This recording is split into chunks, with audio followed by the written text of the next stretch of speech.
आमची ना अॅनिव्हर्सरी झाली काल आणि ना अॅनिव्हर्सरी ना मला असं वाटलं की अॅनिव्हर्सरीच्या टायमाला माझा नवरा मला ना खूप मोठं काहीतरी गिफ्ट गिफ्ट त्याने मला दिलंच नाही. मला वाटलं तो मला गिफ्ट देईल पाठवून तरी, कारण की तो पहिला गिफ्ट द्यायचा मला, पण त्याने आता मला गिफ्ट पण दिला नाही काय नाही. आणि मला असं वाटलं हा मला कुठेतरी घरातनं बाहेर घेऊन जाईल, कारण एवढ्या दिवसापासून मी घरातनं बाहेर पडलीच नव्हती. तर त्याने मला घरातनं बाहेर सुद्धा नेलं नाही, कुठे फिरायला घेऊन नाही गेला किंवा काहीच नाही. जसं तुम्ही बघताय तसंच आहे ते. और अभी तो रुको, क्लाइमॅक्स अभी बाकी है. तर हॅलो गाईज, स्वागत आहे तुमचं माझ्या चॅनलवरती. आणि माझ्या चॅनलवरती नवीन असेल तर प्लीज लाईक आणि सबस्क्राईब करा अँड शेअर करा. तर चला बोलूया आज रियांशीबद्दल. तर ही बोलते की मला हा कुठेच फिरायला नेत नाही, काहीच नाही. मला वाटलं होतं ॲनिव्हर्सरीला फिरायला नेईल कुठेतरी, तर काही कळतच नाही. तुम्ही एवढा का भांडता आणि व्हिडिओ कशाला काढता? भांडायचे तुम्ही जे आहे ते दोघांमध्ये सॉल्व करा ना. जर लोकांना दाखवायचे तर सोबतच कशाला राहता? बिनफालतू पर्सनल लाईफ व्हिडिओवरती शेअर करायची आणि सांगायचं मला असे करतात, मला तसे करतात घरचे. आणि काय माहिती आहे स्क्रिप्टेड आहे की काय, तिला तिचं माहीत बिचारीला. पण व्हिडिओ 8:50 मिनटाचा आहे हा. मी बघून घ्या किती म्हणजे वेळ वेस्ट करते त्याच्यामध्ये, की हा असं आहे तसं, आणि मला बोलवलं आहे, मला असं बोलत आहेत, मला तसं बोलत आहेत, विक्रांत मारतो आहे आणि मी चालली आहे घर सोडून. खूप सारे हिचे व्हिडिओ आहे, तुम्ही बघू शकता. काही पण सांगायचं व्हिडिओवरती, काही पण बोलायचं, घरच्यांची बदनामी करायची. तुम्ही हिचे व्हिडिओ नक्कीच बघा. तर चला बघू यायची समोर अजून काय बोलते काय नाही. तर माझ्याकडे क्यूटमध्ये मला खूप छान वाटते जेव्हा मी पांड्याला बघते, कारण की मी त्याला तसा ड्रॉ करून काढला. तर मला असं वाटलं, हा तर तेच आपण टॉपिकवरतीच येऊया. तर मला असं वाटलं की ना आता आपल्याला म्हणजे जाऊ दे, जे होतंय ते होऊ दे, पण आपण एक काम करू आता की आपली अॅनिव्हर्सरी जवळ येते ना, तर थोडंसं विषय सगळे म्हणजे आपण ना सोडूनच देऊ आणि ना आपण सगळं ना म्हणजे असं चांगल्या इच्छाने घेऊया सर्व गोष्टी. पण ना समोरचं लोक काय बोलते काय नाही, बिचारीचंच कळत नसेल की काय विषय बोला. आलो तर आहे व्हिडिओवरती, पण काय बोलावं काही सुचत नसेल. बघा तिचे हावभाव बघा, ती नेल पेंट दाखवते हे की काय, बघू शकता तुमचे हात वगैरे सर्व काही. एवढे भांडण असताना एवढी बिचारी खुश कस काय तेच कळत नाही आहे. की व्हिडिओसाठी यांचं एवढं जमत नाही तर सरळ वेगळं राहायचं ना, चालत जायचं. एवढंच जमत नाही व्हिडिओवरती. तू लाईफ शेअर करते, तुझी लाईफ स्टोरी शेअर करते, पर्सनल लाईफ शेअर करते. नाहीच राहावं ते तर नाही राहायचं ना.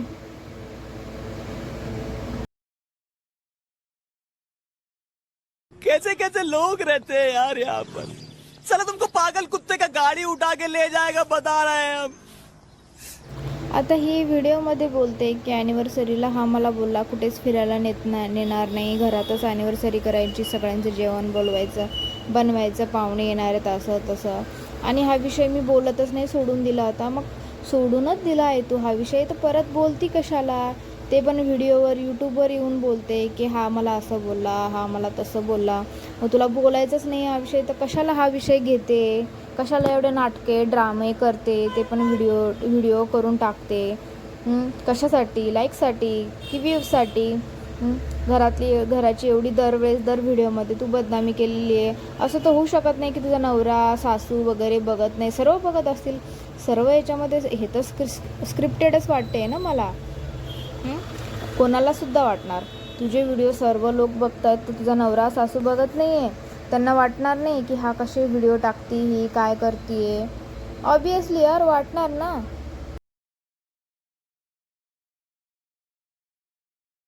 करत नव्हतं. मला वाटलं की मला कुठेतरी घेऊन जाईल फिरायला, तर फिरायला सुद्धा नाही, काय नाही. आणि बघते तर मला काय बोलायचं का दुसऱ्या दिवशी मला बोलला, मी बोले अॅनिव्हर्सरी आहे आज, तर आज कुठं तुझा प्लॅन वगैरे काय नाही झाला का?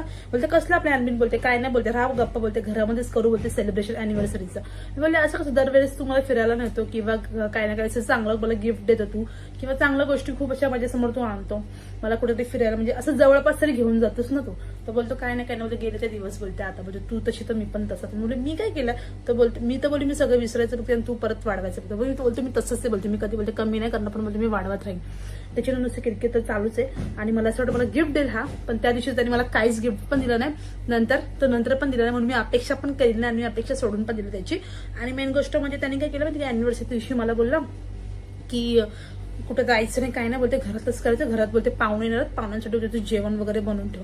मला वाटलं थोडीशी क्वांटिटी असेल, पण खूप सारी क्वांटिटीमध्ये मला यांनी जेवण बनवायला लावलं. त्याच्यानंतर नवीन साडी तर गिफ्ट दिली नाही, जी माझ्याकडे होती ती तुम्ही बघितली साडी, ती साडी मी वेअर केली आणि आय होप त्याच्यात मी चांगली दिसत होती, मी तयारी वगैरे चांगली केली होती. तर एवढं सारं मला जेवण बनवायला लावलं आहे घरामध्ये आणि काहीच नाही, गिफ्ट नाही का, चांगले शब्द सुद्धा नाही, मी किरकिर लावली होती. सो त्याच्यामुळे ना माझा मूड थोडासा हेच झाला होता. मग मी विचार केला यार काय बोलू, तर आता काय बोलू, शेवटी आपण बोलणं पण चुकीचं, आजच्या दिवशी काय नको बोलायला. मग मी ना सोडून दिला विषय तेव्हाच, कारण तो ना खूप तापलेला असतो हमेशा बघावा तेव्हा.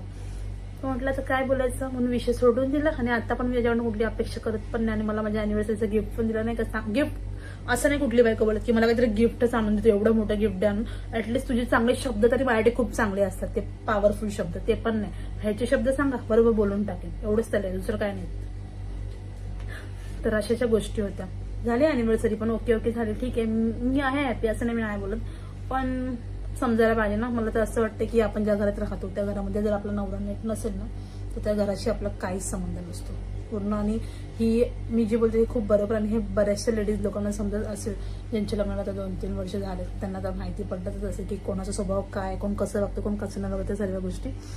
तर ठीक आहे, टेन्शन घेऊ नका तुम्ही पण, आपण पण नाही घेत टेन्शन, कारण की बोलतात ना एखाद्याची खोड मेल्याची वेळ जात नाही, त्या टाईपमध्ये ते असतं. काय बोलतात ते, काय दोरीचं पीळ राहिला, दोरी जळली तरी तिचं पीळ निघत नाही ना, त्या टाईपमध्ये ती म्हण आहे मराठी आपली. ते कोणाला माहित असेल तर मला सांगा कमेंटमध्ये. तर अशा गोष्टी आहेत. तर अशी झाली ती अॅनिव्हर्सरी. तर काय तुम्हाला सांगू, अॅनिव्हर्सरीबद्दल बोलेल तेवढं कमीच आहे. आणि नुसतं किटकिट कटकट खूप वैताग आले किटकिटचा, तर मला खूप जास्त आहे. तुमच्या घरात जर अशी किटकिट असेल तर तुम्हाला आवडेल का, सांगा तुम्हाला कसं वाटेल. आणि मग मला असे कमेंट पण येतात की हां तू अशी आहे, तुला फिरायला लागतं, तुला फिरायला आवडतं, तुला फक्त पॅम्परिंग पाहिजे, हे पाहिजे ते पाहिजे. अरे पण मी कशामध्ये आहे काय ते फक्त मलाच माहिती आहे. आणि मग आता बस झाला, तर मला तर खूप कंटाळा आला, असं वाटतं की जावं माझ्या घरी थोडे दिवस राहावं आणि थोडंसं माइंड माझं फ्रेश करावं. तर मला सांगा कोणाकोणाकडे असा नवरा आहे जो सासूबाई नंबर 2 मध्ये येतो, तर असं नवरा कोणाकडे असेल तुम्ही मला कमेंट करून सांगा. तर नवरा खरंच त्याचं काय, त्याला काय बोललं पाहिजे, त्याशी कसं वागलं पाहिजे, तर प्लीज मला सजेशन द्या. लास्टला बोलते की मला सजेशन द्या तुम्ही, मला कमेंट्स करा, मला काही सुचत नाही आहे काय करावं काय नाही. तर बघायचं कसं वेड वाकडं बाबा, तुलाच पटतंय ग. तर तुम्हाला जर हिचे व्हिडिओ आवडत असेल किंवा काय पटत असेल तर मला नक्की सांगा की कमेंट्समध्ये हे स्क्रिप्टेड आहे की नाही. मला तर हे स्क्रिप्टेडच वाटते की हिचं वागणं बोलणं कसं आहे. बघा तुम्ही बघू शकता, सजेशन द्या, कमेंट द्या. कमेंट्स जास्त येण्यासाठी तुम्ही मला सजेशन द्या. वा रे वा. चला मग भेटूया नेक्स्ट व्हिडिओमध्ये. व्हिडिओ आवडला असेल तर प्लीज लाईक करा आणि शेअर करा. Bye bye, thank you.